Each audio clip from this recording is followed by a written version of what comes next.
在这个事事都讲求快速的时代，有一种缓慢的运动逐步崛起。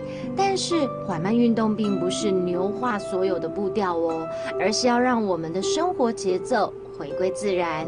那么在这国境之南，我找到了一间绿意盎然的民宿，映入眼帘的100坪中式大庭园，就是旅人休憩的好地方了。坐到遐后边啊，整间感觉像迄底下嘅落古时代嘅后花园一样。哇，这些莲花都开得好漂亮哎！对啊，因为俺头摆完世界鬼苦生，我哋呢副办了6个家，办600，俺完世俺都一直梦想到，俺呢后来一天我有这家一块地，要实现俺这家呢小桥流水这样的庭园造景这个梦想。我像是走入了陋故死胎，游历了一番，这里的一切都是那么的诗情画意。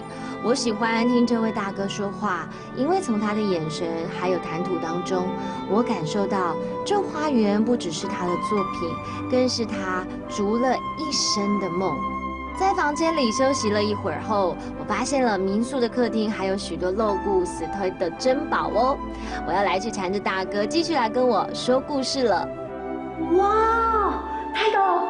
你啊，这边咧享用迄种老故事台嘅用诶。错噶，里面啊本身系青岛一个故事台嘅家铺做，青岛朋友来到俺哋遐围路，哇，真的好漂亮啊！你们都好多古董啊，因为俺晚上俺都青岛俺哋中国时代嘅你家铺，所以俺以前做一个木床架有冇？俺都识别青岛嘅你故事和嗰啲家具，木床做好来呢。俺哋都唔是买个买家具，俺哋那摆用的摆饰这样子啊。哇，偏偏的哈。对，偏偏啊，因为俺哋有个做到呢，各有那中国式的时代这样子，所以在摆那个那故事台跟那家具嘛，真的感觉就是很搭。